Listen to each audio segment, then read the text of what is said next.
প্রিয় দ্বিতীয় বর্ষের শিক্ষার্থীরা, গুড মর্নিং সবাইকে। আশা করি তোমরা সবাই ভালো আছো। আমরা আমাদের অনলাইন ক্লাসে আজকে 64তম লেকচারে আছি।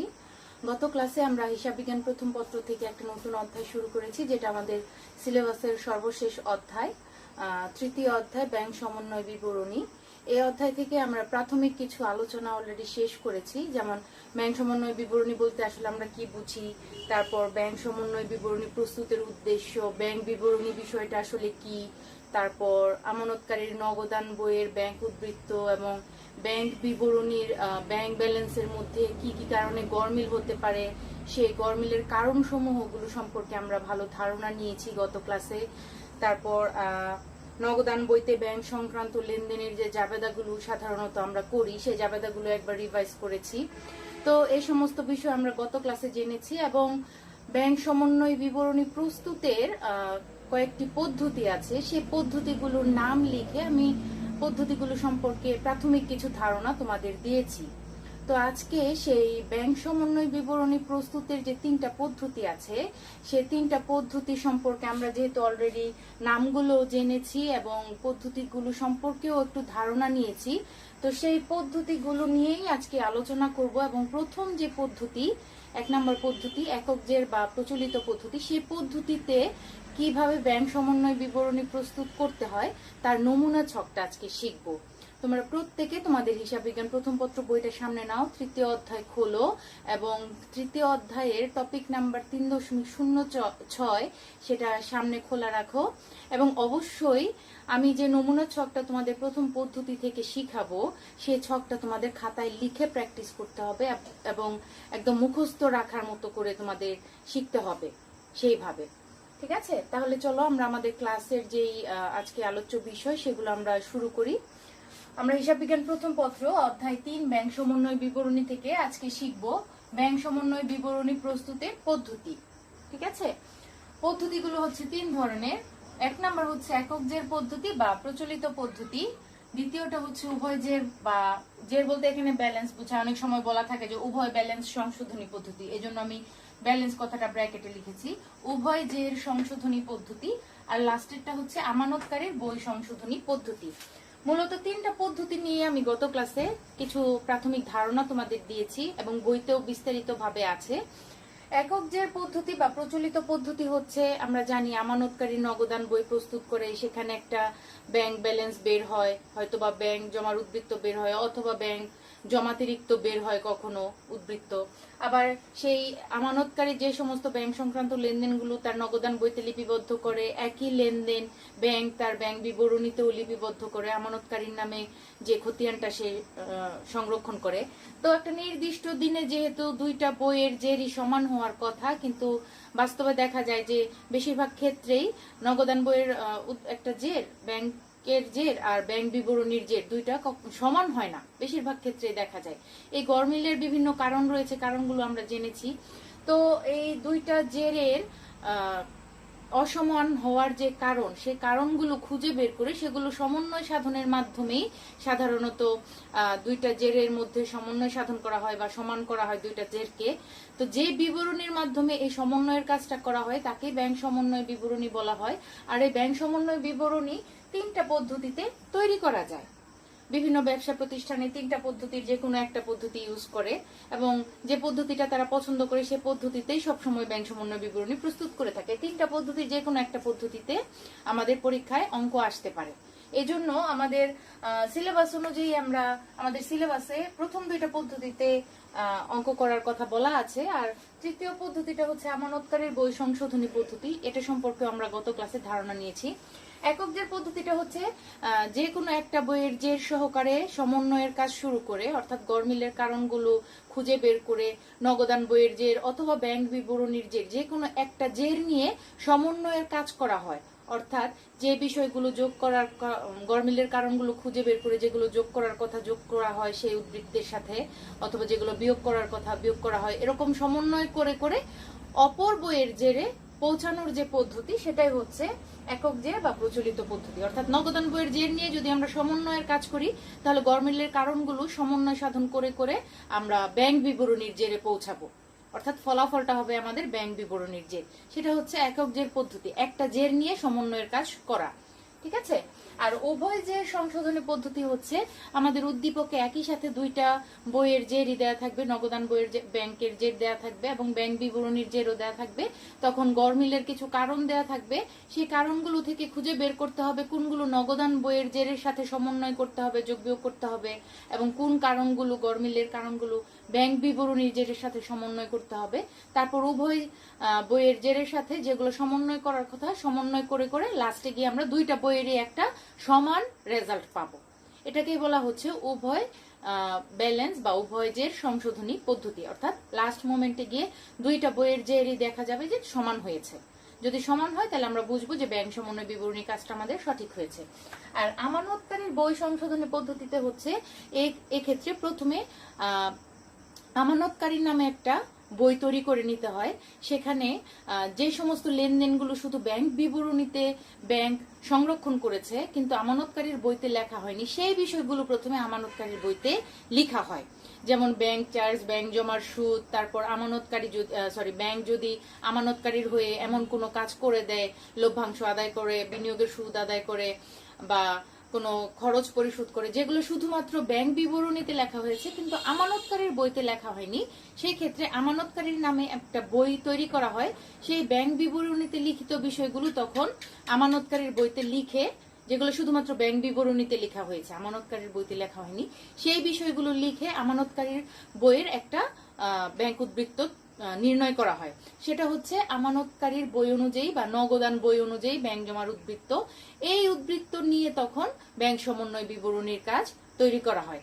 এই ব্যাংক সমন্বয় বিবরণীতে তখন সেই বিষয়গুলো আসে যেগুলো আমানতকারীর বইতে লেখা হয়নি অথবা আমানতকারীর বইতে আছে কিন্তু ব্যাংক বিবরণীতে লেখা হয়নি।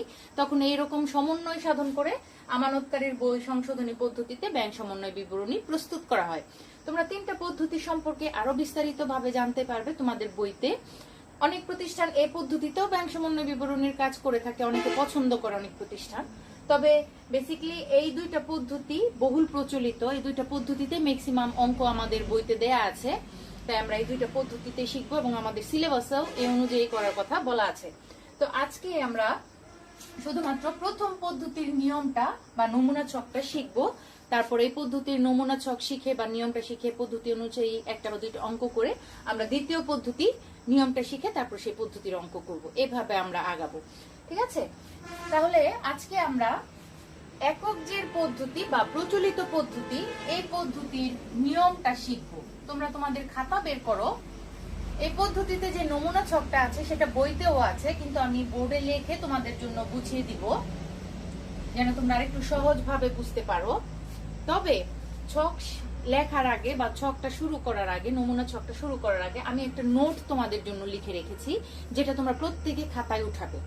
এই নিয়মটা যদি তোমরা মুখস্থ রাখতে পারো, খুবই সহজ একটা নিয়ম বা সহজ একটা নোট, যেটা মনে রাখাটা খুবই সহজ। আমি এখানে লিখে দেখিয়েছি, তোমরা তোমাদের খাতায় লিখে রাখো, তারপর তোমরা বুঝে মগজে রাখার চেষ্টা করবে। সেটা কি, যে একক জের বা প্রচলিত পদ্ধতিতে ব্যাংক সমন্বয় বিবরণী প্রস্তুত, এই নোটটা প্রথমে লিখে তারপর আমরা ছকটা আঁকবো। যদি নগদান বইয়ের ব্যাংক উদ্বৃত্ত, উদ্বৃত্ত বলতে এখানে জের বা ব্যালেন্সকে বোঝায়, আমি সেটা বারবার বলি তোমাদের যেন তোমরা ভুল না করো। যদি ব্যাংক সমন্বয় বিবরণী তৈরির কাজটা যদি নগদান বইয়ের ব্যাংক উদ্বৃত্ত সহকারে ব্যাংক সমন্বয় বিবরণী শুরু করা হয়, ব্যাংক উদ্বৃত্ত বলতে কিন্তু এখানে ব্যাংক জমার উদ্বৃত্ত বোঝাচ্ছে, তাই আমি আলাদা করে আর জমা কথাটা লিখলাম না, বইতেও কিন্তু জমা কথাটা লেখা নেই। ঠিক আছে। যদি নগদান বইয়ের ব্যাংক জমার উদ্বৃত্ত সহকারে ব্যাংক সমন্বয় বিবরণী শুরু করা হয়, তবে ব্যাংক বিবরণীতে যে সমস্ত কারণে যোগফল বেশি হয়েছে সেগুলো যোগ করতে হবে। কোথায় যোগ করতে হবে? ব্যাংক সমন্বয় বিবরণী করার সময়। একইভাবে ব্যাংক বিবরণীতে যে সমস্ত কারণে, এই কথাটা দুইবার লেখা হয়ে গেছে, যে সমস্ত কারণে যোগফল কম হয়েছে সেগুলো বিয়োগ করতে হবে। ঠিক আছে। তাহলে আমাদের শুধু মাথায় রাখতে হবে আমরা কোন উদ্বৃত্ত দিয়ে ব্যাংক সমন্বয় বিবরণী তৈরি করছি। একটা বিষয় মাথায় রাখলেই অপোজিট বিষয়টা এমনি চলে আসবে। যদি আমরা নগদান বইয়ের ব্যাংক জমার উদ্বৃত্ত দিয়ে শুরু করি, একটা কথা, নগদান বইয়ের ব্যাংক জমার উদ্বৃত্ত যদি আমাদের উদ্দীপকে, আমাদের শুরুতে তো অবশ্যই একক জের বা প্রচলিত পদ্ধতিতে যখন আমাদের ব্যাংক সমন্বয় বিবরণী প্রস্তুত করতে বলবে, উদ্দীপকে অবশ্যই যে কোনো একটা বইয়ের জের দেওয়া থাকবেই, কারণ জের দেওয়া না থাকলে আমরা অঙ্ক করতে পারবো না। তাহলে যদি নগদান বইয়ের ব্যাংক জমার উদ্বৃত্ত দেওয়া থাকে এবং সেটা ধরে যদি আমাদের ব্যাংক সমন্বয় বিবরণী করতে হয়, সেক্ষেত্রে আমাদের গুরুত্ব দিতে হবে ব্যাংক বিবরণীকে, মাথায় নিয়ে আসতে হবে। তখন ব্যাংক বিবরণীতে কোন কোন বিষয়ের কারণে যোগফলটা বৃদ্ধি পেয়েছে সেগুলো যোগ করব, তখন নগদান বইয়ের জেরের সাথে যোগ করব সমন্বয় বিবরণীতে। আর যে সমস্ত কারণে ব্যাংক বিবরণীতে যোগফল হ্রাস পেয়েছে সেই সমস্ত বিষয়গুলো ব্যাংক সমন্বয় বিবরণীতে হ্রাস করব, আমরা বিয়োগ করব। এখন কথা হলো, কোন বিষয়গুলো ব্যাংক বিবরণীতে বৃদ্ধি করা হয়, কোন বিষয়গুলো ব্যাংক বিবরণীতে হ্রাস করা হয়, এটা হচ্ছে কথা। যে বিষয়গুলো আমরা ডেবিট করি নগদান বইয়ে সেটা হচ্ছে ব্যাংকের বৃদ্ধি, আর যে বিষয়গুলো ব্যাংক ক্রেডিট করে সেটা হচ্ছে আমানতকারীর বৃদ্ধি। অর্থাৎ আমরা যেই লেনদেনের কারণে ব্যাংককে ডেবিট করি সেই একই লেনদেনের কারণে ব্যাংক কিন্তু আমাদের ক্রেডিট করে, অর্থাৎ উল্টাটা করে। তাহলে মনে রাখবে, আমরা যখন ব্যাংককে হ্রাস করি তখন কিন্তু আমরা ক্রেডিট করি নগদান বইতে। তাহলে ব্যাংক হ্রাস করবে কি দিয়ে? ডেবিট করে। ঠিক আছে, তাহলে ব্যাংক যে সমস্ত বিষয়গুলোকে ডেবিট করবে সেটা হচ্ছে ব্যাংক হ্রাস করছে, ব্যাংকের যোগফল হ্রাস পাচ্ছে। আর যে সমস্ত বিষয়গুলো ব্যাংক ক্রেডিট করবে তাহলে ব্যাংক বিবরণীর যোগফল সেগুলোর কারণে বৃদ্ধি পাচ্ছে। তাহলে যদি আমরা নগদান বইয়ের ব্যাংক উদ্বৃত্ত দিয়ে ব্যাংক সমন্বয় বিবরণী শুরু করি, তাহলে গুরুত্ব দিতে হবে তখন ব্যাংক বিবরণীকে, অর্থাৎ ব্যাংক বিবরণীটাকে সামনে ধরে রেখে নিয়ে আসতে হবে যে ব্যাংক বিবরণীতে কি কি কারণে যোগফল বৃদ্ধি পেয়েছে। অর্থাৎ যোগফল বৃদ্ধি মানে হচ্ছে ব্যাংক যখন ক্রেডিট করবে, ব্যাংক যে বিষয়গুলোকে ক্রেডিট করবে, ব্যাংক যেগুলো ক্রেডিট করে, ব্যাংক কোনগুলো ক্রেডিট করে, যেগুলো আমরা ডেবিট করি। ঠিক আছে, আর হ্রাস হচ্ছে ব্যাংক যেগুলো ডেবিট করে, ব্যাংক কোনগুলো ডেবিট করে, যেগুলো আমরা ক্রেডিট করি। ঠিক আছে, এটা মনে রাখাটা খুব কঠিন বিষয় না। আমরা যে কাজটা করি একই লেনদেনের জন্য ব্যাংক আমাদেরকে উল্টা করে। ঠিক আছে, বৃদ্ধি হচ্ছে বিষয়টা একই, অর্থটা একই, কিন্তু আমরা ডেবিট করছি, তারা ব্যাংক ক্রেডিট করছে। একই বিষয় আমরা হ্রাস করলে ব্যাংকে ক্রেডিট করি, ব্যাংক তখন ডেবিট করে আমাদেরকে হ্রাস করে। ঠিক আছে, এইভাবে মনে রাখতে হবে।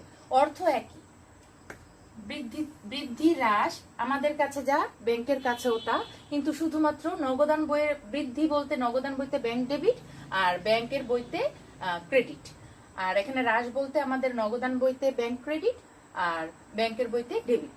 ঠিক আছে, এইভাবে মাথায় রাখতে হবে। আমরা তো নগদান বই সবাই শিখেছি, নগদান বইতে আমরা কখন ব্যাংককে ডেবিট করি, কখন ব্যাংককে ক্রেডিট করি, সেগুলো আমরা সবাই জানি।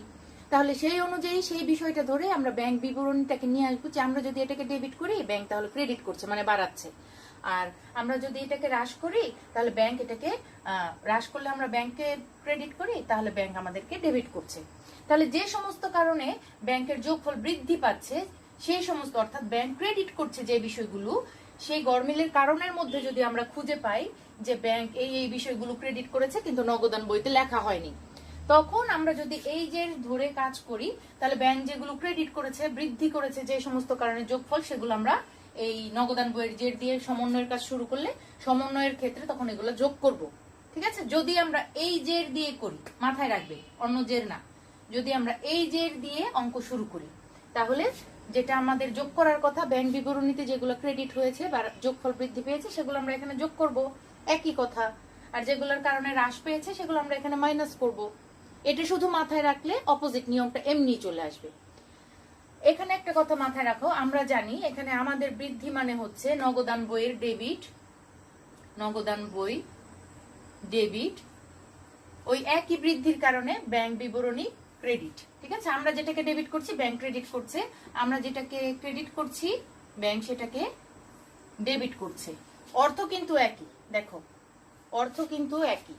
তাহলে মনে রাখতে হবে আমাদের যেই জের বের হয় নগদান বইয়ের, যদি ব্যাংক উদ্বৃত্ত বের হয় তখন কিন্তু মনে রাখতে হবে ব্যাংক বিবরণীর ব্যাংক জমাতিরিক্ত বের হয়। অর্থাৎ আমরা যেটা করছি তারা কিন্তু ওই একই অর্থে ওইটাকে ক্রেডিট করছে, উল্টা করছে। তাহলে আমরা যদি নগদান বইয়ের ব্যাংক জমা বলি তাহলে ব্যাংক বিবরণী সেটাকে ব্যাংক জমাতিরিক্ত বলবে। আমরা যদি নগদান বইয়ের ব্যাংক জমাতিরিক্ত বলি তাহলে ব্যাংক বিবরণী তার উল্টাটা বলবে, ব্যাংক জমা বলবে। ঠিক আছে, এটা কিন্তু আমাদের মাথায় রাখতে হবে। অর্থ একই, কিন্তু আমাদের নামগুলো তখন বা পক্ষগুলো তখন উল্টা হয়ে যাবে। তাহলে এখানে নগদান বইয়ের ব্যাংক উদ্বৃত্ত বলতে বোঝাচ্ছে ব্যাংক বিবরণীর ব্যাংক জমাতিরিক্ত। তাহলে এই কথাটা না লিখে আমরা যদি বলতাম ব্যাংক বিবরণী অনুযায়ী ব্যাংক জমাতিরিক্ত দিয়ে যদি ব্যাংক সমন্বয় বিবরণী শুরু করি তাহলে এই নিয়মই হবে। অর্থাৎ ব্যাংক নগদান বইয়ের যে উদ্বৃত্ত ব্যাংক বিবরণীর উল্টা উদ্বৃত্ত। তাহলে এটা তোমরা মনে রাখো, নগদান বই এর ব্যাংক উদ্বৃত্ত, এখানে উদ্বৃত্ত বলতে জমা। ঠিক আছে, জমা কথাটা অনেক সময় লেখা থাকে, অনেক সময় লেখা থাকে না। এর মানে হচ্ছে ব্যাংক বিবরণীর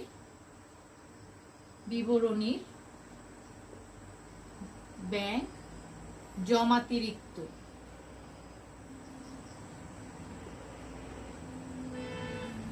তাহলে এটা যদি আমরা মনে রাখতে পারি তার উল্টাটা আমাদের অবশ্যই মনে পড়ে যাবে, নগদান বইয়ের ব্যাংক জমার উদ্বৃত্ত আর ব্যাংক বিবরণীর ব্যাংক জমাতিরিক্ত। ঠিক আছে, জমাতিরিক্তের উদ্বৃত্ত। আর যদি নগদান বইয়ের ব্যাংক জমাতিরিক্ত হয় তাহলে ব্যাংক বিবরণীর ব্যাংক জমার উদ্বৃত্ত হবে। এটা তোমরা যথেষ্ট বড় হয়েছে, এখন দ্বাদশ শ্রেণীতে পড়ো, সামনে এইচএসসি পরীক্ষা দিবে। এটুকু মনে রাখা যদি না রাখতে পারো তাহলে তো আমাদের আসলে এই লেভেলে পড়ার মতো সেই যোগ্যতাটা নাই বলা যায়। তাহলে এটা বিস্তারিত যেভাবে আমি তোমাদের বুঝিয়েছি সেটা মনে রাখতে হবে এইভাবে, যে আমরা যদি নগদান বইয়ের ব্যাংক উদ্বৃত্ত বা ব্যাংক জমার উদ্বৃত্ত দিয়ে ব্যাংক সমন্বয় বিবরণী তৈরি করি বা তৈরির কাজ শুরু করি, সেক্ষেত্রে আমাদের সামনে ব্যাংক বিবরণীকে কল্পনায় নিয়ে আসতে হবে যে আমরা নগদান বইয়ের জের দিয়ে করছি, তার মানে আমরা সংশোধনের কাজটা নগদান বইতে সংশোধনের কাজ করছি। তখন আমাদের ব্যাংক বিবরণীকে প্রাধান্য দিয়ে চিন্তা করতে হবে, ওই গরমিলের কারণগুলো থেকে বেছে বেছে বের করতে হবে ব্যাংক কোন কোন বিষয়কে বৃদ্ধি করেছে, সেগুলো নগদান বইতে যেগুলো বৃদ্ধি করা হয়নি তখন নগদান বইয়ের জেরের সাথে যোগ করতে হবে, বৃদ্ধি করতে হবে। আর ব্যাংক কোন কোন বিষয়কে হ্রাস করেছে যেটা নগদান বইতে হ্রাস করা হয়নি তখন সেই বিষয়গুলোকে হ্রাস করতে হবে। এই যে এখানে তখন বিয়োগ করতে হবে, যে ব্যাংক বিবরণীতে যে সমস্ত কারণে যোগফল কম হয়েছে সেগুলোকে বিয়োগ করতে হবে। তাহলে উদ্বৃত্তটা শুধু মনে রাখতে হবে। আর যদি ব্যাংক বিবরণীর ব্যাংক উদ্বৃত্ত সহকারে তৈরি করা হয়, এই ব্যাংক উদ্বৃত্ত মানে হচ্ছে নগদান বইয়ের ব্যাংক জমাতিরিক্ত। অর্থাৎ নগদান বইয়ের তখন যদি ব্যাংক জমাতিরিক্ত দিয়ে করা হয় বা ব্যাংক বিবরণীর ব্যাংক উদ্বৃত্ত দিয়ে করা হয়, অর্থাৎ এই উদ্বৃত্তের উল্টাটা দিয়ে যদি করা হয় তখন কি হবে, এই নিয়মের উল্টাটা হয়ে যাবে। ব্যাংক বিবরণীতে আমরা যেগুলো তখন যোগ করেছিলাম তখন আমরা ব্যাংক এখানে নিয়ে এসে সেগুলো বিয়োগ করব, আর ব্যাংক বিবরণীতে যেগুলো বিয়োগ করেছিলাম এখানে এসে সেগুলো যোগ করব। আমাদের প্রথম নিয়মটা মনে রাখলেই হবে, তার উল্টা উদ্বৃত্ত দিয়ে যদি অঙ্ক শুরু হয় তাহলে কাজটাও উল্টা হবে। এইটুকু মনে রাখলেই হবে, শুধুমাত্র মনে রাখতে হবে নগদান বইয়ের ব্যাংক উদ্বৃত্ত দিয়ে যদি করি তাহলে ব্যাংক বিবরণীর যোগের বিষয়গুলো এখানে যোগ করতে হবে, যদি যোগ করা না হয়ে থাকে নগদান বইতে ব্যাংক বিবরণীর বাদের বিষয়গুলো এখানে বিয়োগ করতে হবে, হ্রাসের বিষয়গুলো। আর যদি উল্টাটা দিয়ে করি, ব্যাংক বিবরণীর ব্যাংক উদ্বৃত্ত দিয়ে করি, তাহলে এই নিয়মের উল্টা হবে। অর্থাৎ তখন ব্যাংক বিবরণীর যোগের বিষয়গুলোকে এখানে মাইনাস করতে হবে, ব্যাংক বিবরণীর মাইনাসের বিষয়গুলো তখন এখানে যোগ করতে হবে। এটুকু আমাদের মুখস্থ করতে হবে। যদি মনে না থাকে, আমরা যদি না বুঝি বারবার পড়ার পরও, তাহলে আমাদের মুখস্থ করতে হবে। লাস্ট পর্যন্ত আমাদের একটাই উপায় আছে যে আমাদের মুখস্থ রাখতে হবে বিষয়টা। তাহলে আমরা এখন ছকে চলে যাই। আমরা একক জের বা প্রচলিত পদ্ধতিতে ব্যাংক সমন্বয় বিবরণী প্রস্তুতের যেই ছকটা, নমুনা ছকটা, সেটা আমরা এখন লিখবো। তবে তার আগে এই নোটটা তোমরা প্রত্যেকে খাতায় লিখে রাখবে, কোনটা বিয়োগ করতে হবে। আর যদি ব্যাংক বিবরণী ব্যাংক উদ্বৃত্ত সহকারে ব্যাংক সমন্বয় বিবরণী আরম্ভ করা হয় তবে উপরে বর্ণিত প্রথমোক্ত বিষয়গুলো বিয়োগ করতে হবে এবং শেষোক্ত বিষয়গুলো যোগ করতে হবে। তার মানে হচ্ছে যেটা বললাম উল্টা করতে হবে। আমরা এখন ব্যাংক সমন্বয় বিবরণী একক জের পদ্ধতি বা প্রচলিত পদ্ধতিতে করার জন্য যে নমুনা ছকটা আছে সেই ছকটা আমরা আঁকবো। তোমরা খাতায় এই নোটটা লিখে নাও এবং এই নোটটা তোমরা বইতেও পাবে। তারপরও আমি তোমাদের জন্য একটু সহজ করে নিজের কিছু ভাষা দিয়ে এখানে নোটটা লিখে দিয়েছি যেন তোমরা মনে রাখতে পারো, সহজে বুঝতে পারো।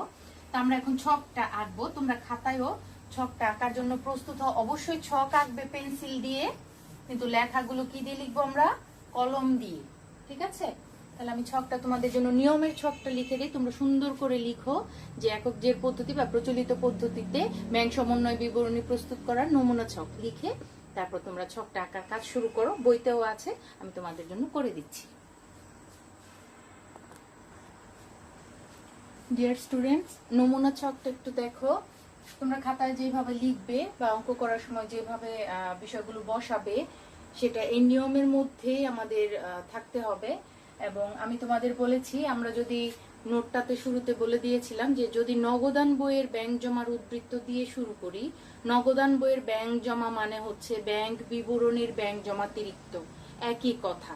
অর্থাৎ আমাদের উদ্দীপকে নগদান বইয়ের ব্যাংক জমা কথাটা না লিখে যদি ব্যাংক বিবরণীর ব্যাংক জমাতিরিক্ত লেখা থাকে তাহলে কিন্তু আমাদের বুঝতে হবে যে এই নিয়মে হবে। ঠিক আছে, ওই ব্যাংক বিবরণীর ব্যাংক জমাতিরিক্ত মানেই হচ্ছে নগদান বইয়ের ব্যাংক জমা। তাহলে সেই নিয়মটা ধরেই আমি এখানে নমুনা ছকটা তোমাদের দেখিয়েছি, যেই নোটটা আমি লিখে দিয়েছি শুরুর লাইনটা ধরে এখানে নমুনা ছকটা করা হয়েছে। আর নিয়মের বা নোটের শেষ যে লাইন সেটা তোমরা তখন এই নিয়মের উল্টাটা করে ফেলবে। এখানে যোগ এবং বাদ বা বিয়োগের কিছু বিষয় আছে। যদি নিয়মটা উল্টা হয়, অর্থাৎ নগদান বইয়ের ব্যাংক জমা দিয়ে যদি অঙ্ক শুরু না হয়, যদি নগদান বইয়ের ব্যাংক জমাতিরিক্ত দিয়ে শুরু হয় তাহলে তখন উল্টা হয়ে যাবে, বিয়োগেরটা তখন যোগে চলে যাবে, যোগেরটা বিয়োগে চলে যাবে। এভাবে আমাদের মনে রাখতে হবে। তাহলে আমরা একটা নিয়ম ধরেই অঙ্কের নমুনাটা শিখি, যদি উল্টা হয় তাহলে আমাদের কাজটাও উল্টা হবে, ওইটুকু মনে রাখলেই চলবে। আচ্ছা, তাহলে আমি এখানে লিখেছি দেখো, একক জের বা প্রচলিত পদ্ধতিতে ব্যাংক সমন্বয় বিবরণী প্রস্তুতের নমুনা ছক। আমরা আজকে যে নমুনা ছকটা এখানে শিখছি, আমরা যে খাতায় লিখবো, তোমরা প্রত্যেকে লিখবে। তাহলে এই ছকটা লেখার পর আমরা প্রথমে 2-3 বার এই নিয়মটা পড়বো, পড়ে কোনগুলো যোগের মধ্যে যাবে, কোনগুলো বিয়োগের মধ্যে যাবে বা উল্টা হলে কি হবে। আমাদের যোগ বিয়োগের লেখাগুলো সব একই থাকবে, তখন শুধুমাত্র এই বিষয়গুলো উল্টা হলে এই একই লেখাগুলো উপরে চলে যাবে, এই লেখাগুলো একই লেখাগুলো তখন নিচে চলে আসবে যদি উল্টা উদ্বৃত্ত দেয়া থাকে। ঠিক আছে, তাহলে নিয়মটা আমরা আগে পড়বো, পড়ে আমরা নোটটার সাথে এই নিয়মটা বোঝার চেষ্টা করব। তখন সে এই নিয়মটা শিখে রাখলে আমরা নোটটাও যদি মনে রাখি, আমরা শুরুতে যে নোটটা লিখেছি, তখন দেখবে এই ছকটা তোমরা নিজেরাই ক্রিয়েট করতে পারতেছো, উল্টা উল্টা ছকটা। ঠিক আছে, তখন আর সেটা আলাদা করে লেখার প্রয়োজন হবে না, শুধু মনে রাখলে চলবে যে উল্টা হয়ে যাবে, নোটটা যদি আমাদের মাথায় থাকে। আর এই নিয়মটা বারবার কয়েকবার পড়ার পর এই নিয়মের সাথে মিলিয়ে তোমরা একক জের বা প্রচলিত পদ্ধতিতে উদাহরণের কিছু অঙ্ক দেখবে ম্যাক্সিমাম অঙ্কই তোমাদের একক জের পদ্ধতি বা প্রচলিত পদ্ধতিতে উদাহরণে অনেক অঙ্ক সলিউশন করে দেয়া আছে এবং খুব এই নিয়মের মধ্যে থেকেই করা আছে। যদি উল্টা উদ্বৃত্ত দিয়ে করা হয় তাহলে উল্টা ভাবে করা আছে, কিন্তু বিষয়গুলো কথাগুলো সব একই। কিন্তু একটা অঙ্কে যে সব বিষয়ই থাকবে তা কিন্তু না, সব গরমিলের কারণে যে একটা অঙ্কের মধ্যে দেয়া থাকবে তা না। এখান থেকে বেছে বেছে একটা বা দুইটা, এখান থেকে দুইটা বা তিনটা এরকম থাকতে পারে, আমরা সেগুলো নিয়ম অনুযায়ী সঠিক জায়গায় প্রয়োগ করে দেখাবো, এটাই হচ্ছে বিষয়।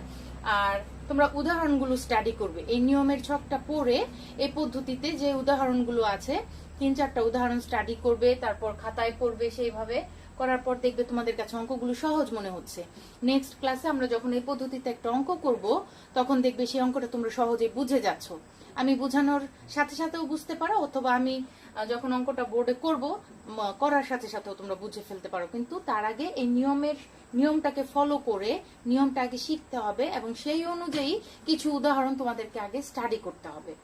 তাহলে দেখবে তোমরা সিলেবাসগুলো দ্রুত শেষ করতে পারছো এবং এই চ্যাপ্টারের অঙ্কগুলো তোমরা সহজে বুঝতে পারছো। প্রত্যেকটা চ্যাপ্টার থেকে তোমরা যদি এইভাবে পড়াশোনা করো, নিয়ম অনুযায়ী অঙ্কগুলো ফলো করো, অঙ্কগুলো করো এবং আমি যেভাবে তোমাদের করতে বলি সেভাবে ডিরেকশন মেনে যদি কাজ করো, প্রত্যেকটা চ্যাপ্টার তোমাদের কাছে ইজি মনে হবে। তাহলে আমরা একক জের বা প্রচলিত পদ্ধতিতে ব্যাংক সমন্বয় বিবরণী প্রস্তুতের নমুনা ছক, আমরা শুরুতে ছকের উপরে কি লিখবো, শিরোনাম লিখবো। শিরোনামটা হচ্ছে এরকম, প্রতিষ্ঠানের নাম লিখবো, আমরা কি ছক করছি, ব্যাংক সমন্বয় বিবরণী, এবং সেখানে তারিখ দিব, আমাদের তারিখ দেয়া থাকবে উদ্দীপকে, সেই তারিখ দিব। আর ব্যাংক সমন্বয় বিবরণীতে মাত্র 3টা কলাম থাকে, বিবরণের জন্য একটা বড় কলাম, এখানে আর কোনো বাড়তি কলাম থাকে না, আর টাকা লেখার জন্য 2টা কলাম আমরা রাখি, 2টাই রাখতে হবে। আচ্ছা, আমরা শুরু করলাম নোটের কথা অনুযায়ী। নোটটা যেই লাইন দিয়ে শুরু করেছি আমরা সেইভাবেই ব্যাংক সমন্বয় বিবরণীটা যদি শুরু করি, নগদান বইয়ের ব্যাংক উদ্বৃত্ত, এটার অল্টারনেটিভ হচ্ছে ব্যাংক বিবরণীর ব্যাংক জমাতিরিক্ত। নগদান বইয়ের ব্যাংক উদ্বৃত্তর মানেই হচ্ছে সমান ব্যাংক বিবরণীর ব্যাংক জমাতিরিক্ত। আমি তোমাদের নোটটা লিখে উপরে বুঝিয়ে দিয়েছিলাম, যেটাকে আমরা নগদান বই অনুযায়ী ব্যাংক জমা বলবো, ব্যাংক বিবরণী অনুযায়ী সেটাকে ব্যাংক জমাতিরিক্ত বলা হবে। অর্থাৎ এই দুইটার যে কোনো একটা উদ্বৃত্ত দিয়ে যদি আমরা ব্যাংক সমন্বয় বিবরণী শুরু করি, অথবা আমাদের উদ্দীপকে এই দুইটার যে কোনো একটা উদ্বৃত্ত যদি দেয়া থাকে, তাহলে বুঝতে হবে আমাদের এই নিয়মটা ফলো করতে হবে, এই নিয়ম অনুযায়ী কাজ করতে হবে। তখন আমাদের চোখের সামনে নিয়ে আসতে হবে কল্পনায় যে ব্যাংক বিবরণী আসলে কি করেছে, কোন বিষয়গুলোকে ব্যাংক বৃদ্ধি করেছে, ক্রেডিট করেছে, সেই বিষয়গুলোকে এখানে এনে যোগ করতে হবে। আর কোন বিষয়গুলোকে ব্যাংক ডেবিট করেছে অথবা হ্রাস করেছে, যেটা আমরা নগদান বইতে করিনি বা এখানে আমাদের সমন্বয় করা হয়নি, সেটা তখন এখানে এনে বিয়োগ করতে হবে। অর্থাৎ ব্যাংক বিবরণীতে বৃদ্ধি মানে এখানে যোগ, ব্যাংক বিবরণীতে হ্রাস বা কম মানে এখানে বিয়োগ, যদি আমাদের এই উদ্বৃত্ত দিয়ে ব্যাংক সমন্বয় বিবরণী তৈরির কাজ শুরু করি। তাহলে কি কি বিষয় যোগ হবে? যদি নগদান বইয়ের ব্যাংক জমা দিয়ে আমরা শুরু করি ধরা যাক, তাহলে কি কি বিষয় যোগ হবে? ইস্যুকৃত চেক যা এখনো ব্যাংকে উপস্থাপিত হয়নি। আমরা চেক ইস্যু করার সাথে সাথে কি করি, নগদান বইতে ক্রেডিট দিকে ব্যাংককে ক্রেডিট করে ফেলি, কমিয়ে ফেলি, কিন্তু ব্যাংক এখনো পর্যন্ত কমায়নি, ব্যাংকে উপস্থাপিতই হয়নি, ব্যাংক টাকাই পরিশোধ করেনি, ব্যাংক তো কমাবে কিভাবে? তাহলে ব্যাংকের যোগফল কিন্তু কমেনি, বরঞ্চ বৃদ্ধি রয়ে গেছে। তাহলে যেটা ব্যাংক এখনো পর্যন্ত কমায়নি, বৃদ্ধি করে রেখেছে না কমানোর কারণে, সেটা কেন তখন আমাদের এখানে যোগ করতে হবে। একটা বিষয় মনে রাখবে, আমাদের কোনো ভুল বা কোনো সমন্বয় বা কোনো উদ্বৃত্তের কারেকশন কিন্তু আমরা কাটাকাটি ঘষা মাজা করে বা মুছে দিয়ে আমরা কিন্তু কোনো যে সংশোধন করতে পারবো না। আমাদের এই নিয়ম মেনটেন করতে হবে। ব্যাংক যদি ভুল ক্রমে কোনো কিছু বেশিও করে রাখে, তখন আমাদের এখানে এসে সেটাকে বাড়াতে হবে। যদি এই উদ্বৃত্ত করি, সেটা ব্যাংক ভুল করলেও আমাদেরও সেটাই করতে হবে, কারণ আমাদের নিয়ম বলেছে ব্যাংক যেই যেই কারণে যোগফল বাড়িয়েছে আমরা সেটা যোগ করব, ব্যাংক যেই যেই কারণে যোগফল হ্রাস করেছে আমরা এখানে সেটা বিয়োগ করব। সেটা তখন অন্য কোনো কিছু দেখার বিষয় না, আমরা শুধু দেখবো ব্যাংকে টাকা বৃদ্ধি আছে না হ্রাস আছে, সেই কাজগুলো আমরা করব। তাহলে ইস্যুকৃত চেক যা এখনো ব্যাংকে উপস্থাপিত হয়নি মানে ব্যাংক এখনো হ্রাস করেনি, অর্থাৎ বৃদ্ধি রয়ে গেছে, তাহলে আমরা এখানে যোগ করব। 2, দেনাদার কর্তৃক সরাসরি ব্যাংকে জমা যা নগদান বইতে লেখা হয়নি। যেটা নগদান বইতে লেখা হয়নি, দেনাদার সরাসরি ব্যাংকে জমা দিয়ে দিয়েছে, অর্থাৎ ব্যাংক তার বিবরণীতে লিখে ফেলেছে, টাকা বাড়িয়ে ফেলেছে, জমা দেওয়ার কারণে বৃদ্ধি হয়ে গেছে। আমরা এখনো নগদান বইতে লিখিনি, তাহলে আমাদের এখন নগদান বইতে টাকা বাড়াতে হবে, তাই যোগ। 3 হচ্ছে ব্যাংক কর্তৃক আদায়কৃত সুদ, লভ্যাংশ ও প্রাপ্য বিল যা নগদান বইতে লেখা হয়নি। যে বিষয়গুলোর কারণে ব্যাংক বিবরণী টাকা বৃদ্ধি করেছে, ব্যাংকে সরাসরি এই কাজগুলো করা হয়েছে, তার বিবরণীতে বৃদ্ধি করে ফেলেছে, কিন্তু এখনো নগদান বইতে লেখা হয়নি, আমরা এখনো বাড়াইনি, তাহলে আমাদের এখন যোগ করতে হবে। 4, ইস্যুকৃত চেক যা নগদান বইতে বেশি দেখানো হয়েছে। আমরা নগদান বইতে যদি 10,000 টাকার চেক ইস্যু করে আমরা দেখাই দিলাম 12,000 টাকা, অর্থাৎ ব্যাংক থেকে আমরা বেশি কমিয়ে ফেললাম। চেক ইস্যু করলে তো ব্যাংকে আমরা ক্রেডিট করি, টাকা কমাই। যদি কোনো কারণে আমরা ভুল করে বেশি টাকা কমিয়ে ফেলি, কিন্তু ব্যাংক সঠিকটাই কমিয়েছে, অর্থাৎ যতটুকু কমানোর কথা 10,000 কমানোর কথা, ব্যাংক 10,000ই কমিয়েছে, কিন্তু আমরা 12,000 কমিয়ে ফেলেছি, আমরা বেশি কমিয়ে ফেলেছি। তাহলে ব্যাংক যতটুকু 10,000 কমিয়েছে আমাদের, তাহলে ওই আরো যতটুকু আমরা বেশি কমিয়ে ফেলেছি 2,000 টাকা, তখন এখানে এসে সেটা যোগ করে দেখাতে হবে, কারণ আমাদের হ্রাসটা বেশি হয়ে গেছে, ব্যাংকে কিন্তু হ্রাস কম হয়েছে, অর্থাৎ যোগফল কিন্তু বেড়ে আছে। আমাদের তখন যোগফলটা বাড়ানোর জন্য যতটুকু বেশি আমরা কমিয়ে ফেলেছি ততটুকু বেশিটা এখানে যোগ করে দেখাতে হবে। 5 নাম্বার হচ্ছে ব্যাংকে জমাকৃত চেক যা ব্যাংক বিবরণীতে বেশি দেখানো হয়েছে। আচ্ছা, ব্যাংক এখানে তো আমি একটু আগে বললাম ব্যাংক যা করেছে আমরা ব্যাংকে গিয়ে সেটা কারেকশন করতে পারবো না, ব্যাংক বিবরণী অনুযায়ী আমাদের এখানে সমন্বয় করতে হবে। তাহলে ব্যাংকে চেক আমরা জমা দিয়েছি হয়তোবা 500 টাকার চেক, ব্যাংক সেটা 5,000 করে ফেলেছে, আমাদেরও সেই আমরা যদি 500 টাকাও লিখে থাকি, আমাদের নগদান বইতে সঠিকটাও যদি লিখে থাকি, ব্যাংক আরো 4,500 টাকা বেশি দেখিয়েছে, বৃদ্ধি করেছে, তার মানে ব্যাংক বিবরণীতে আরো বেশি বৃদ্ধি আছে। যতটুকু বেশি বৃদ্ধি আছে ততটুকু আমাদেরও এখানে বৃদ্ধি করতে হবে, যোগ করতে হবে। হতে পারে সেটা ব্যাংকের ভুলের কারণে, কিন্তু এখানে আমাদের নিয়ম বলেছে ব্যাংকে যে সমস্ত কারণে যোগফল বৃদ্ধি আছে সেই সমস্ত বিষয়গুলো এখানে যোগ করতে হবে। হতে পারে সেটা ব্যাংক ভুল করেছে, কিন্তু আমাদের ব্যাংকে গিয়ে কারেকশন করার মতো অবস্থা নেই। আমাদের ব্যাংক যেটা করেছে আমাদের সেটাই করতে হবে। তাহলে ব্যাংক যতটুকু বেশি জমা দেখিয়েছে আমাদের ততটুকু বেশি এখানে এনে যোগ করে জমা বাড়াতে হবে। 6, ব্যাংক কর্তৃক মঞ্জুরিকৃত সুদ যা নগদান বইতে দেখানো হয়নি। ব্যাংক অনেক সময় জমাকৃত টাকার উপর সুদ দেয়, সেটা সাথে সাথে ব্যাংক বিবরণীতে লেখা হয়ে থাকে, কিন্তু যতক্ষণ পর্যন্ত আমানতকারী জানতে না পারে ততক্ষণ পর্যন্ত নগদান বইতে লেখা হয় না। তাই যেটা এখানে গরমিলের কারণ যদি এরকম করে উদ্দীপকে দেয়া থাকে যে নগদান বইতে দেখানো হয়নি, ব্যাংক সুদ মঞ্জুর করেছে অর্থাৎ টাকা বাড়িয়েছে, তাহলে আমাদেরও তখন এখানে টাকাটা যোগ করে বাড়িয়ে দেখাতে হবে। এই 6টা বিষয় থাকতে পারে গরমিলের কারণ। তাহলে এই বিষয়গুলো আমরা কি করব, যোগ করে আউটার কলাম নিয়ে যাব। আর প্রথম যে উদ্বৃত্ত দিয়ে আমরা শুরু করি সেই উদ্বৃত্তটা সরাসরি কিন্তু আউটার কলামে লিখতে হবে। সেই উদ্বৃত্তের সাথে আমাদের সমন্বয়গুলো করতে হয়, যোগের বিষয়গুলো যোগ করতে হয় একত্রে এবং বিয়োগের বিষয়গুলো বিয়োগ করতে হয়। যেহেতু আমরা এখানে বিয়োগ বা বাদ কথাটা লিখি, তাই আমাদের কখনোই আমরা অ্যামাউন্টের মধ্যে ব্র্যাকেট চিহ্ন দিব না, ঠিক আছে? কারণ এখানে বাদ বা বিয়োগ লেখা দেখলে টিচার বুঝবে যেটা তোমরা বাদ দিচ্ছ বা বিয়োগ করছো, তাই ব্র্যাকেট দিয়ে দেখানোর কোনো প্রয়োজন নেই। যদি এখানে বিয়োগ বা বাদ কথা না লিখি তখন আমরা এখানে ব্র্যাকেট ইউজ করতে পারি, ঠিক আছে? তাহলে যদি আমরা ইন্ডিকেট করে দেই আমরা কি করছি, তাহলে সেখানে আর ব্র্যাকেট দেওয়ার দরকার নেই। তা আশা করি যোগের বিষয়গুলো তোমরা বুঝেছো। যোগ করে এই ইনার কলামের বিষয়গুলো একত্রে যোগ করে নিয়ে মোট অ্যামাউন্টটা আউটার কলামে বসালাম। সেই অ্যামাউন্টটা যেহেতু আমাদের যোগ লেখা, তাহলে আমাদের উদ্বৃত্তের সাথে উপরের উদ্বৃত্তের সাথে যোগ করে একটা ফলাফল নামবে। এই ফলাফলের কোনো নাম নেই, ঠিক আছে? সমন্বয়ের প্রথম অংশ আমরা শেষ করলাম, যোগের অংশটুকু আমরা শেষ করলাম, একটা রেজাল্ট বের হবে। সেই যোগ থেকে এখন, যোগফল থেকে এখন অন্যান্য বিষয় যেগুলো বাদ দেওয়ার সেগুলো বাদ দিতে হবে।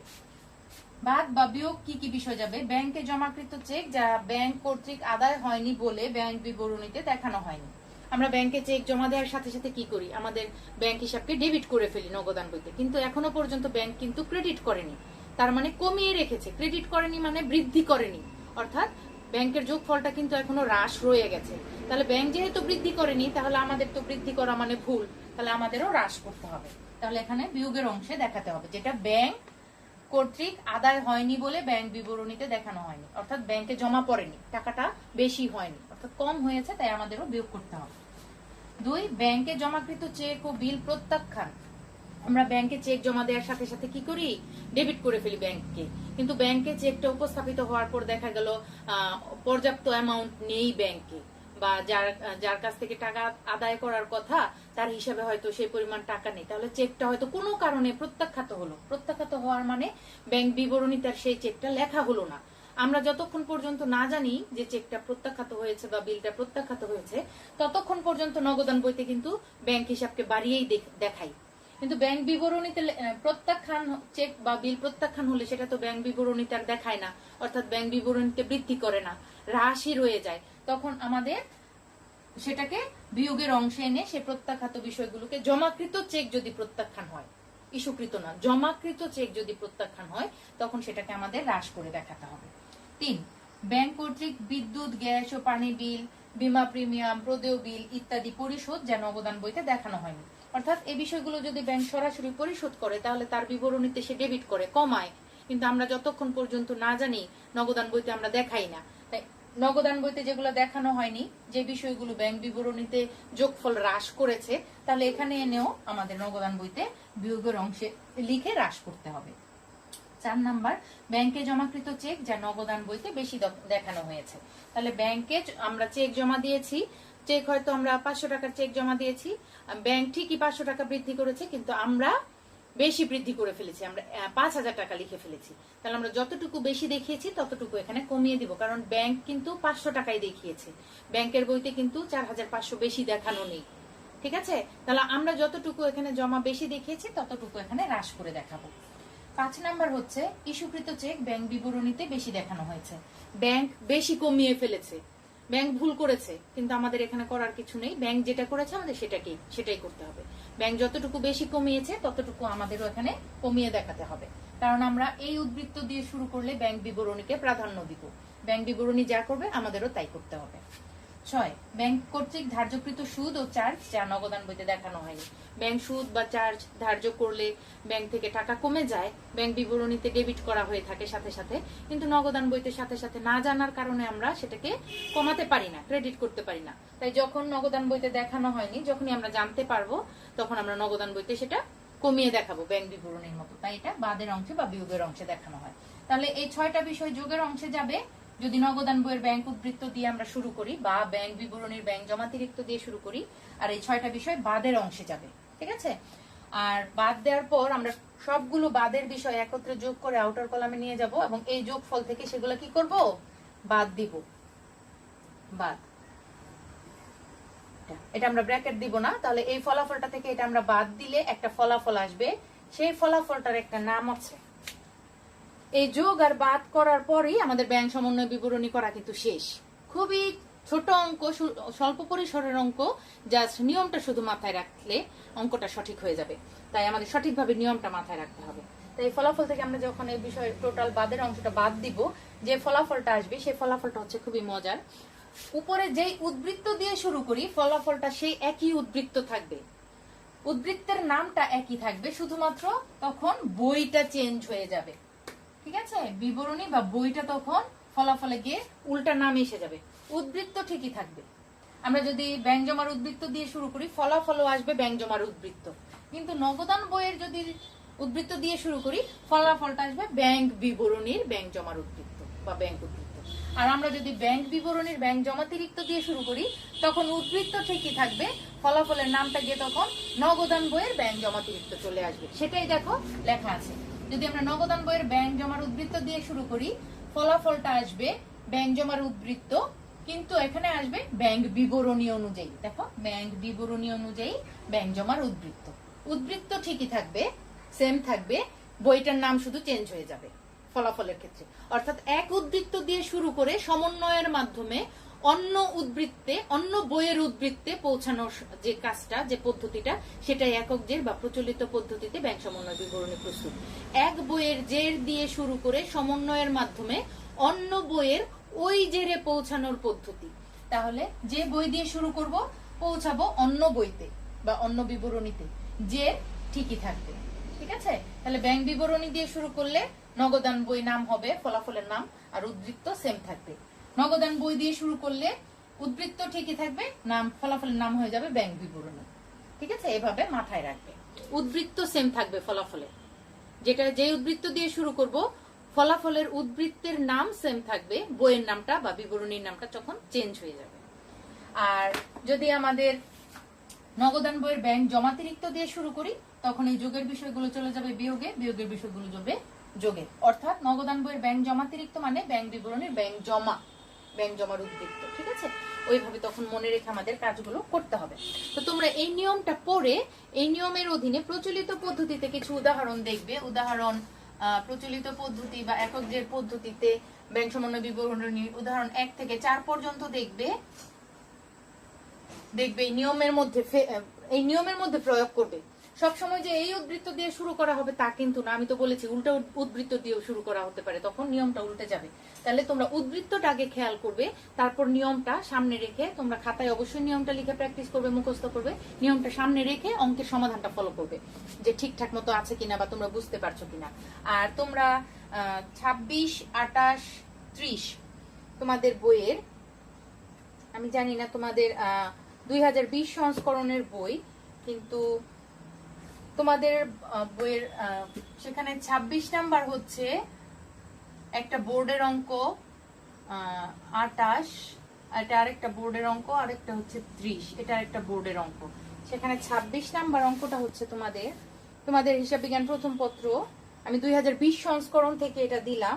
26 নাম্বার অঙ্কটা হচ্ছে তোমাদের 2018 সালের, 2018 তোমাদের বইয়ের নাম্বার না মিললেও 2018 সালের ঢাকা, যশোর, সিলেট, দিনাজপুর বোর্ড একসাথে হয়েছিল, সম্মিলিত বোর্ড, যেটা 2018 সালের অঙ্ক, এটা বোর্ডের অঙ্ক।